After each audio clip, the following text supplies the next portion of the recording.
What's up, everybody, and welcome to another episode of Hang 10 with your host. As always, my name is Quinn Kalani, and I am here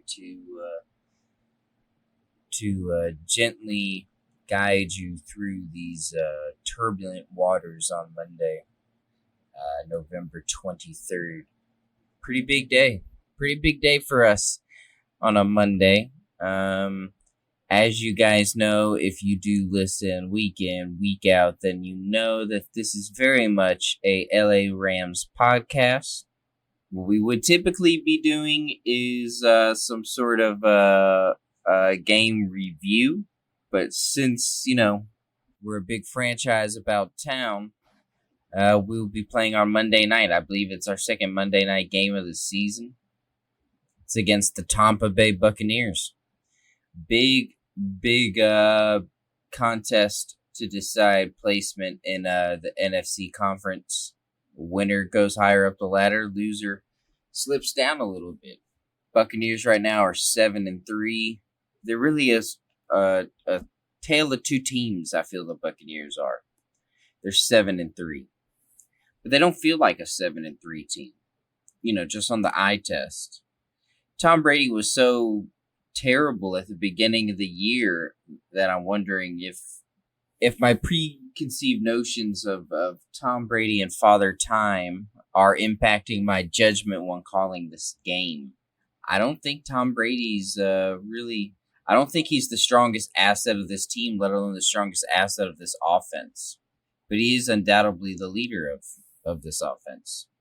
I mean, I don't think Antonio Brown would be on the Tampa Bay Buccaneers if Tom Brady wasn't their quarterback.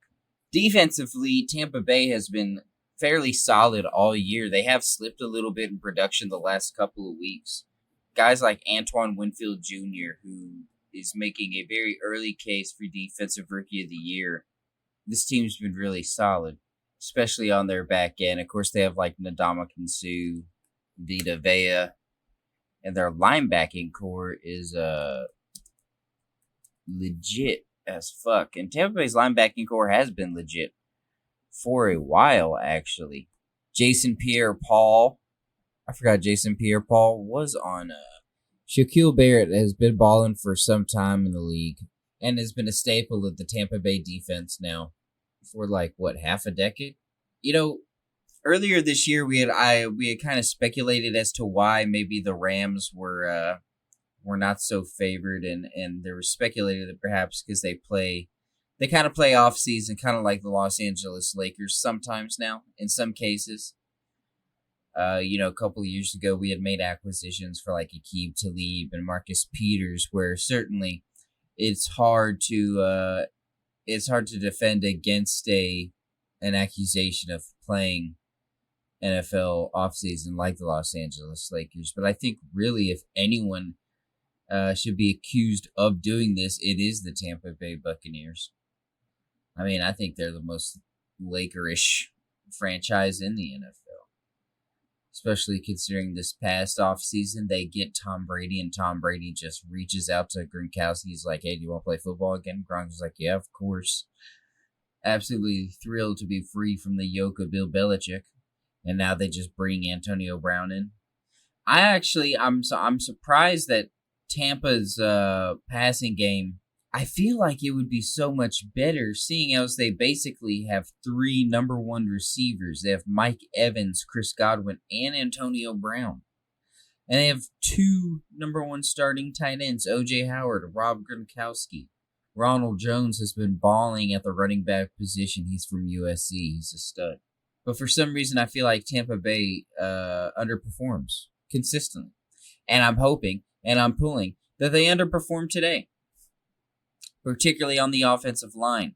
What we need in this game to beat the Tampa Bay Buccaneers is to pressure Tom Brady. Hit him, knock him around, make him forget what down it is. If we could apply pressure to Tom Brady and get him to make costly errors and mistakes for trying to force balls to those playmakers, then our defense is good enough on the back end, led by Jalen Ramsey, anchored by JJ, number 43, safety, Jordan Fuller, Darius Williams, who's no one is really talking about, but I feel like the world is getting to know more and more. 4 interceptions on the year, had 2 last week against Russell Wilson. Our defensive is solid enough on each level that I think in a tier format we could really just dominate this game. And our linebacking play has improved tremendously from the beginning of the year. Micah Kaiser had always been a staple since week 1, sideline to sideline, whistle to whistle, bell to bell. 10 tackles a game, 9 tackles a game. Leonard Floyd playing tremendous coming off the edge, winning his one-on-one matchups. So our linebacking play is increasing to match our defensive back and our defensive line play. Our defense as a whole, which is a top 3 defense in the NFL, is just rolling on all cylinders. Now, when you're playing a team like the Tampa Bay Buccaneers, which is so manufactured to be offensively stout, our offense needs to match it. So today, preferably, we would like Jared to have one of his better days. Every season, quarterback number 1 is guaranteed to give us Rams Nation maybe 2 or 3 stinkers every season. That Miami game was that game. It was the definitive stinker. I mean, there might have been a stinker before it. There may be a stinker after it, but that Miami game was atrocious. Now, the way Jared bounced back and answered against Seattle, tremendous, beautiful. But let's keep that momentum going. Tampa Bay, they're going to bring the rush. They're going to try to put pressure on Jared. So I'm looking for the Rams today to start offensively with short, intermediate passing routes. Try to slow down and take away Tampa Bay's pass rush. Runs up the middle, ISOs, blasts with Darrell Henderson, Malcolm Brown. And once we start to get some success here, that's when we open up the playbook, open up the field, play action, over the top, Cooper Kupp, Josh Reynolds, and hopefully a Rams victory. Unfortunately, that's all that's really permeating my mind this Monday. So somewhat of a brief episode. It is what it is. It is what it is. What it also is Thanksgiving week. So I would be absolutely remiss if we didn't show some love and shout out some things that we're thankful for. So just briefly, we just want to run through that. So I just want to say I'm thankful and give a shout out, send some love to my family and my friends, all of whom have been quite supportive of this podcast and our other podcasts, the Closers podcast, closing out the week, this network. I want to thank people that tuned in week in and week out. It's very much appreciated. It is not lost on me. I'm thankful for my good health. I'm thankful for this year. It has been a trying year. It has been a year that has tested myself in more ways than one, and I feel as this year is wrapping down that hopefully that I will come out on the other side of it a better person.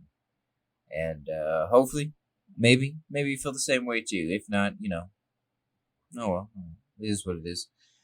But I am going to get up off here, guys. That is it for me. A short episode for this Monday. I mean, we got the whole day away, but we're already prepping over here. Monday Night Football, Rams versus Buccaneers. Big NFC matchup. Can't stress that enough. So if you're into it, get into it. Check it out. As always, God bless. Stay safe. Stay smart. And I shall see you in about a week.